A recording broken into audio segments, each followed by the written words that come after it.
Agora eu vou convidar a reflexão os nossos conterrâneos aqui de São Paulo, do nosso Tribunal de Justiça. Nós vamos trazer o conhecimento da ciência médica. Esses são os níveis de evidência científica. Os níveis de evidência científica respaldam todas as ações de um médico.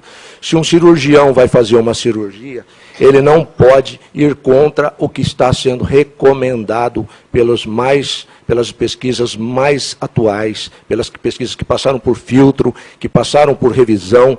A cada ano, essas pesquisas são revisadas.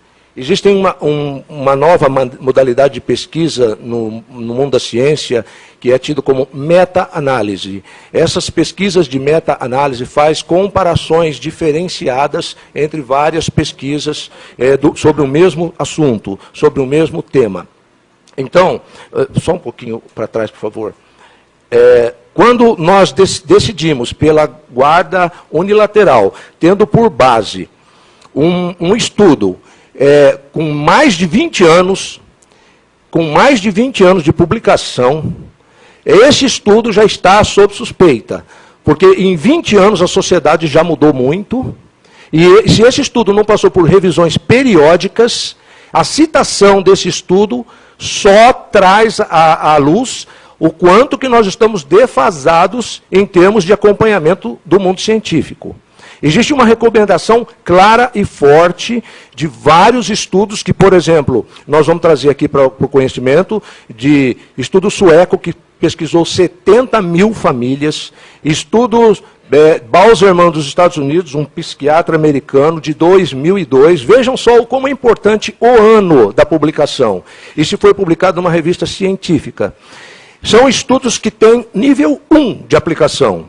Ou seja, nos 4 continentes, em qualquer lugar, vai dar aquela variável que foi estudada, pesquisada, filtrada e recomendada para a sua aplicação. Nós conseguimos identificar 5 estudos no mundo de nível 1, que respaldam a guarda compartilhada, que não admitem a premissa, embora possa ser bastante apelativa, de que 2 casas possa trazer algum desconforto à criança. Isso não é a ciência quem diz. Isso não é a ciência quem diz. A ciência diz exatamente o contrário. Guarda compartilhada é benéfica. Então nós percebemos o seguinte: no nível 7 se encontra a jurisprudência, a nossa jurisprudência. Por quê? Ela é antiga. Ela vem como num ciclo vicioso, está engessada. O judiciário fica engessado, porque vem vindo assim e assim continua. Para quebrar isso, é um pouco difícil, é um desafio. Esse é um desafio. Ah, sim, o meu tempo está se esgotando. Mas vamos adiantar mais um pouquinho. Uma pesquisadora nossa aqui do Brasil fez uma pesquisa com 4 tribunais, analisando um número enorme de sentenças. Isso é muito importante. A psicóloga Leila Torraca de Brito publicou na revista GV a seguinte sentença, cientificamente afirmando que observou-se que a natureza dos argumentos utilizados em decisões que negam a aplicação da guarda compartilhada diverge do entendimento do mundo científico, diverge das ciências, da pesquisa científica. Existem 2 mundos, o mundo dos direitos e dos advogados e o mundo da ciência. Vamos andar mais um pouquinho, que eu tenho só 5 minutos. Aqui nós selecionamos vários argumentos sobre mitos e verdades, mitos que se afirmam sem base científica. Vamos em frente.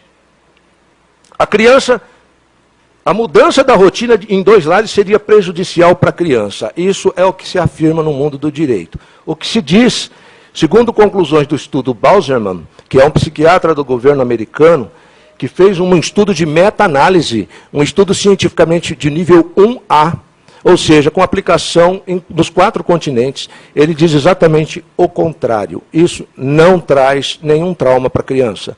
A pesquisadora Leila de Brito diz o seguinte: na guarda unilateral, a criança fica, às vezes, na casa da avó, na casa do vizinho, na casa da tia, na creche, na escola, e ela sabe perfeitamente reconhecer a diferença dos lugares, ela sabe perfeitamente diferenciar um lugar de outro.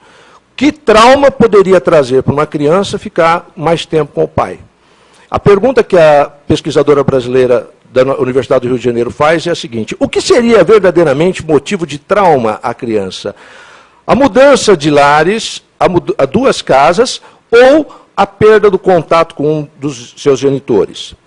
Essa pesquisadora é categórica em afirmar o seguinte: a sede dos afetos não é o endereço físico, não é a construção de alvenaria. A sede dos afetos é o coração do pai, é o coração da mãe. Outra premissa: a guarda compartilhada compartilha deveres e responsabilidades em relação ao filho e não divide o tempo de convivência ou custódia física do filho. Aqui nós temos uma sentença da ministra Nancy Hangrid, do STJ, que diz o seguinte, que a ausência do compartilhamento da custódia física esvazia o instituto da guarda compartilhada, dando à criança a visão unilateral da vida, dos valores aplicáveis, das regras de conduta e todas as demais facetas do aprendizado social. Contudo, diz a ministra do STJ, numa decisão sobre guarda compartilhada, reputa-se como princípios inafastáveis a adoção da guarda compartilhada como regra e a custódia física conjunta, sempre que possível, como a sua efetiva expressão. Então, guarda compartilhada, sem custódia física, esvazia o instituto da guarda compartilhada. É preciso dividir também a presença física da criança com ambos os genitores, para que os valores sejam assimilados, para que aquela criança tenha o aprendizado tridimensional do duplo referencial, e todas as facetas da sociedade possam ser por ela conhecidas. Também diz a Leila de Brito que estudos comprovam que para as crianças, a referência mais importante não é geográfica, é familiar. Com efeito, sentir que tanto a casa da mãe quanto a casa do pai são suas, gera no filho o sentimento de pertencimento, tanto ao mundo do pai quanto ao mundo de sua mãe. Guarda compartilhada só funciona quando existe relação amigável entre o pai e quando pedida em consenso. Aqui abre-se toda a possibilidade de estratégia de conflito. Porque se sabe-se que só vai ser deferida se houver consenso, esperem o vilipendiamento, o aviltamento de um genitor nesse processo. Virão falsas denúncias, virão todo tipo de calúnia, todo tipo de difamação, e ainda que no final o juiz sentencie que não houve qualquer prova dessas afirmações, dessas suas alegações, 7 anos se passaram e a infância já foi sepultada e já não temos mais o que discutir, o que tinha que ser construído já foi construído e agora é só lidar com as consequências. Próximo mito. Esse já foi. A guarda compartilhada com a custódia física conjunta cria instabilidade emocional para as crianças. Não existem estudos científicos contra a guarda compartilhada e nem contra a alternada de nível 1. Não existe. Existem estudos que estudaram 15 casos, que no próprio estudo diz assim, essa afirmação depende de um estudo mais aprofundado. Na literatura internacional, a meta-análise dos estudos publicados entre 1980 e 1980 conclui que as crianças em custódia física conjunta encontram-se tão ajustadas quanto aquelas em famílias nucleares. Podemos adiantar, nós vamos deixar os slides à disposição, porque todas as referências são importantes, são fundamentais, precisam ser checadas, precisam ser analisadas. Aqui tem um contexto da síndrome da alienação parental de Benedict Goddard. Esse estudo é fantástico, recomendo para o pessoal da área de psicologia e psiquiatria. Esse é uma bíblia sobre alienação parental. Eu trouxe aqui, eu não sei se haverá tempo, mas é preciso se entender que quando há uma separação conflituosa, aparece uma síndrome da mãe maliciosa. Essa síndrome é pouco estudada, é pouco conhecida, porque a pesquisa no Brasil, ela ainda disputa a verba com o ensino fundamental. Já as pesquisas nos Estados Unidos, mais avançadas, começou-se a fazer um estudo profundo sobre isso, mas por falta de amostragem, por falta de aparecer essa figura, essa presença nos tribunais, ela não seguiu. Mas Benedict Goddard afirma que o tempo em que dura o processo é um aliado de primeira hora da alienação parental.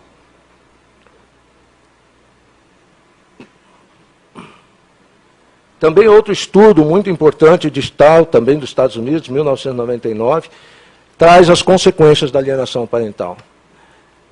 Os distúrbios que ocorrem nas crianças. Nós não temos noção do que isso ainda pode estar causando. É uma bomba relógio. Nós não sabemos o que estamos jogando na sociedade quando a criança sofre esse processo de alienação parental.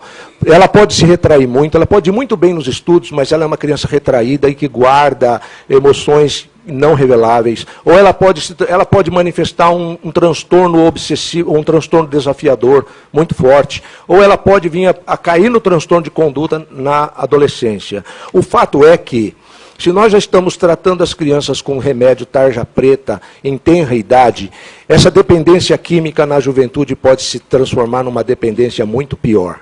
Se nós estamos para manter um modelo de guarda, colocando as crianças sob o risco da dependência de química, nós temos que assumir uma responsabilidade com as consequências disso. O seu organismo se acostumando a esse monte de química.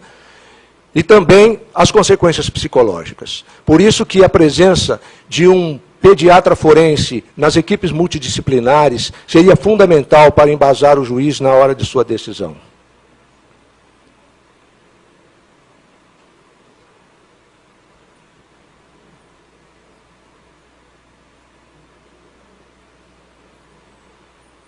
Nós temos um grupo de pais, de 5.000 pais, que passam pelo fogo do inferno nas varas de família.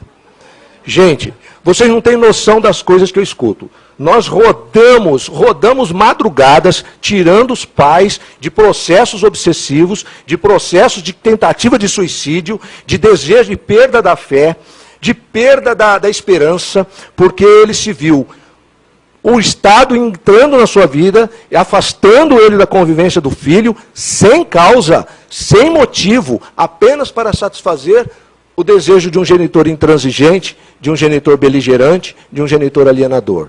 Isso é muito grave, porque a sociedade está reagindo. Hoje nós vemos aí, querendo fazer justiça com as próprias mãos, nós estamos entrando num processo de perda de valores, num processo onde as instituições estão se evaporando na sociedade. Precisamos dar uma resposta. Ontem uma juíza lá do Mato Grosso publicou na internet um vídeo dizendo que, Ângela Jimenez, do Tribunal de Justiça do Mato Grosso, dizendo que nós, juízes, dizendo ela, precisamos nos sentir desafiados, precisamos nos sentir cobrados para fazer essa mudança que a sociedade exige. Nos slides consta toda a referência de tudo o que eu aqui disse. Como eu lhes disse, às vezes é difícil para nós, que temos 5.000 pais que sofrem muito com esse processo. Temos que vir aqui e manter toda a nossa serenidade, porque a causa é grave. Eu próprio não tenho a guarda compartilhada, eu próprio luto pela guarda compartilhada, sem motivo, sem razão nenhuma, 50 e tantos anos, não tenho nenhum impedimento legal. Já criei 2 filhas que estão muito bem colocadas na sociedade, graças a Deus. Depois de 18 anos, venho ter um filho, e que por um capricho acabam sendo refém de um modelo lento, de um modelo que precisa fazer 1000 verificações, e a infância vai se esgotando, a infância vai indo embora. Daqui a pouco nós vamos falar, vamos fazer o quê? Agora a gente só vai correr atrás das consequências desses males, né? Estamos com um pouquinho de tempo aqui. Estou sendo cobrado aqui. Mas podemos só terminar os últimos slides? Está no finzinho já? Todos esses slides estão em nuvem. Significa que nós podemos disponibilizar e pode ser baixado em qualquer lugar do Brasil. Todas essas referências que foram selecionadas pelo nosso grupo, pelo staff do nosso grupo. Nós temos um médico cirurgião em Belo Horizonte, que também passa pelo processo de alienação parental, e ele não se conforma. Como que nós não aprumamos, como que nós não melhoramos essa sistemática para alcançar uma melhor qualidade de decisões? E ele nos embasou com todas essas informações. Podemos ir? Já está no fim? Podemos rodar? Então, o estudo de Dr. Vittorio Vesetti, que é um pediatra italiano, é referência mundial. Estudo Balzerman dos Estados Unidos é referência mundial.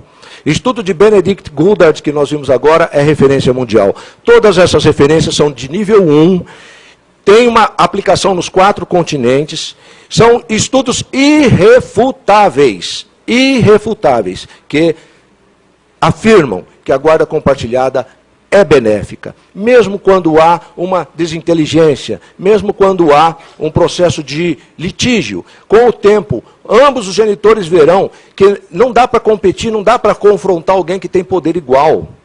Só vai competir e confrontar quando ele se sente amparado pelo poder público. Do contrário, é preciso acreditar na capacidade regeneradora, na capacidade regenerativa dos laços familiares. E isso só será possível com uma convivência justa, com uma convivência igualitária, com uma convivência entre pai e mãe, com o filho dividindo a sua custódia física em igualdade, em equilíbrio. Aí haverá uma regeneração dos laços familiares. Do contrário, haverá o abandono afetivo, a tirania do guardião, a exploração material e emocional do genitor que fica sem o filho, e essa não é a melhor forma, não é o melhor caminho. Sobretudo para atender o superior interesse da criança, sobretudo para atender o superior interesse de sua saúde mental, física e emocional. A guarda compartilhada, nós saudamos com toda a nossa esperança de que que construa um mundo melhor para as crianças que estão vindo, um mundo melhor para o amanhã. Porque o mundo de 1916 foi bom para quem vivia em 1916, quando a mulher cuidava só da casa e o homem era o provedor. Hoje não existe mais essa distinção de papéis. Hoje nós vemos a mulher no mercado de trabalho competindo em igualdade de condições, e o pai também deixou de ser só o provedor. Ele quer participar, ele quer ajudar, ele quer construir uma vida melhor para os seus filhos. Então, por essa razão, o nosso grupo se formou, estamos dispostos a ajudar em tudo o que for preciso. Esse projeto de lei que está aqui na Assembleia Legislativa, nós vamos apoiá-lo e pedir até que amplie também com a presença do pediatra forense, para que dê aos juízes um respaldo maior na hora de decidir a guarda do filho. Eu insisto no voto da ministra Nancy. O voto da ministra Nancy é uma pérola do direito na área de família. Precisam conhecer essa decisão. E ela fala exatamente isso. Reputa-se como princípios inafastáveis a guarda compartilhada como regra e a custódia física conjunta como a sua efetiva expressão. Agradeço muito de todo o coração que a nossa fala aqui possa trazer frutos para a nossa sociedade, para as nossas crianças. Muito obrigado.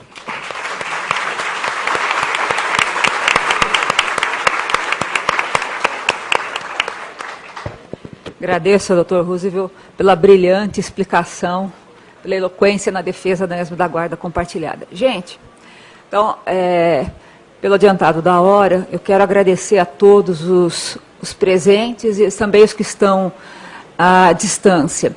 Qualquer dúvida, tanto dos presentes como os que estão à distância, por favor, encaminhar para o e-mail CFS3, que é Coordenadoria da Família e Sucessões, cfs3@tjsp.jus.br. Então, eu vou repetir. Qualquer dúvida, tanto o pessoal que está presencial pelo adiantado da hora, como à distância, e as perguntas também que já foram feitas vão ser respondidas. Tá? Então, é cfs3@tjsp.jus.br. Muito obrigada, agradeço mais uma vez, doutora Daniela, doutora Carolina e doutor Roosevelt. Muito obrigada. Uma boa tarde a todos.